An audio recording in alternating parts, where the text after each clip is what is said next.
Another story, British travellers stranded in South Africa will gather at the Cape Town Stadium. The tourists will embark on one of the first flights chartered by the British government to take its citizens back home. They've been stranded in South Africa due to the nationwide lockdown and the cancellation of flights. We now cross live to our colleague Craig Marais. Craig, a very good morning to you. You're at the stadium. What's happening there?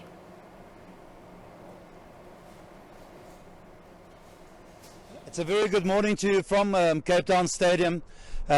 We've been here since 7 o'clock this morning, so you can see the queue is it's drastically reduced, but there were hundreds and hundreds of people standing in this queue. We spoke about the United Kingdom, but it's actually people from all over the world that are getting flights to go back, and it's been a huge operation for national government, local government, AXA, as well as customs officials. So it's been a huge operation. We spoke to the British High Commissioner, obviously with citizens from the United Kingdom. Altogether from the United Kingdom, about 1,600 people that are going back on chartered flights back to the UK over about 7 flights. So I think the plane gets about 230 people in. They've got 4 flights going from Cape Town and 3 from Johannesburg. But that's only part of the story. Altogether, this operation will see about 6,000 people go back to their countries. A large contingent of Germans, there are people from Switzerland, we're talking the Netherlands, all over. So it's been a huge operation, and obviously a lot of logistics that had to take place, as I said, from various playboys. It's not only from Cape Town, it's also there were people from Port Elizabeth, East London, the Northern Cape. So they had permits to travel to get here to the Cape Town Stadium, and then buses taking them to the airport and then to their various countries where they're meant to go to. Craig, have you been able to see if they're observing the protocols of social distancing, and are there sufficient hygiene facilities available?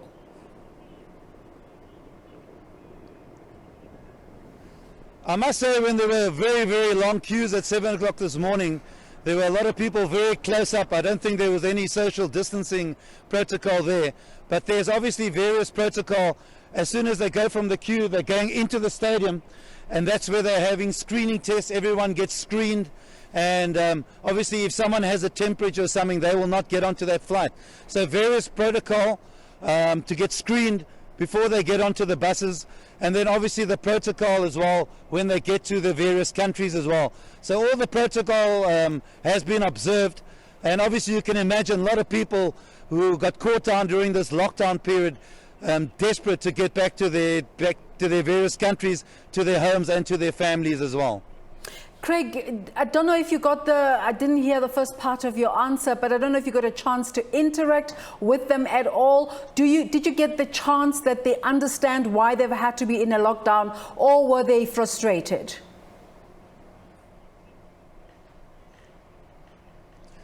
We had to ask the people from the British High Commissioner, and a lot of people weren't keen to be interviewed. So most people didn't want to be interviewed. You can imagine after 2 weeks of this lockdown now, they're just desperate to get home. And the British High Commissioner, Nigel Casey, that we interviewed earlier this morning, expressed the collaboration that had to take place between this. He was very grateful to the national government, to local government. We also interviewed James Stein as well from the disaster management local government. So it's been a huge operation, a lot of protocol that had to take place to get this all to happen. But unfortunately, most people did not want to be interviewed. But you can imagine that after being in Cape Town now during lockdown, they're desperate to get home. Do we know what the schedule is? I must also say that this whole operation... Continue. The schedule actually started on Friday, last week Friday. The schedule started last week Friday, where they started doing this operation, and will continue right through to next week as well. So a lot of flights. They are, from the United Kingdom side of things. They have subsidized some of the cost and kept some of the cost as low as possible, because we had a lot of we've had a lot of these chartered flights have come empty to South Africa with a crew, and then obviously that crew now has to take the people home as well. So people there, you know, they had a tender or whatever to try and bring them, make the flights as affordable as possible with this. And altogether, it started last week Friday. It will continue for next week as well, and altogether will involve about 6,000 people that will get flights back to their various countries. So, Craig, Cape Town has quite a large concentration of especially people from the UK, people from Germany, people from different countries, those who come visit and those who own property and have family there. So do we have an idea as to the social impacts of this process, particularly related to the Western Cape?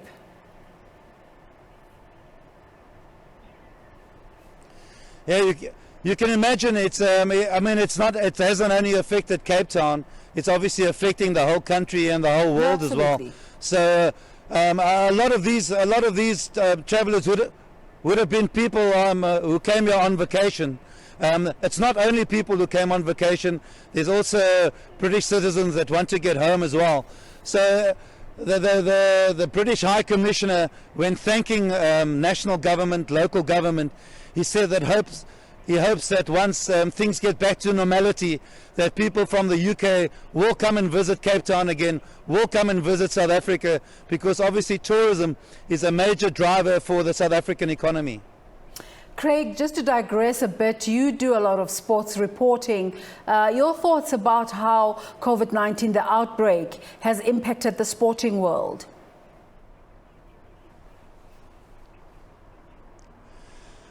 Well, it's had a complete effect on the whole sporting world. Obviously in Cape Town, South Africa, the whole world. We saw the first times tournaments like Wimbledon. I think Wimbledon is the first time that it's been cancelled since the Second World War. So it's had a major effect.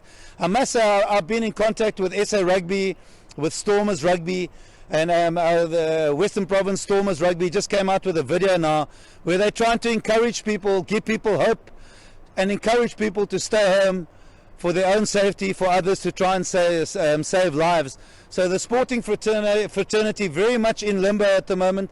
When it comes to sport though, you know, as soon as the lockdown, eventually when that does come to an end and sporting events start, they obviously have to keep fit. So we're in touch where all these various sportsmen have got programs to keep their fitness levels high at home, obviously adhering to all the protocol. But it's had a major effect on all sporting events, and obviously for people in South Africa and Cape Town as well, who normally do a lot of exercise and get their endorphin rushes. We'll wait and see till next week Thursday and see what will happen with the lockdown, but obviously it had a major impact on sport all around the world, and obviously impacted people from all around the world when it comes to sport and everything else as well.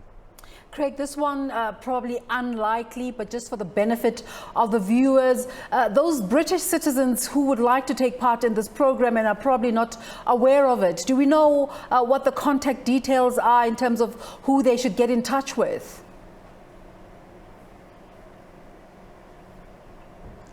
Well, the British High Commissioner Nigel Casey would be, you know, if they want to get hold of anyone, will be the British High Commissioner. He's actually based in Pretoria, but him and his staff, they drove down to be here to get all these people on the flight. So I think they've covered most bases, but if there are any people out there from the United Kingdom, is to get hold of the British High Commission office, and I would imagine that will go for people all around the world as well, to get hold of the ambassador, the High Commissioner, and take it from there. All right, Craig Marais, thank you so much for that update there.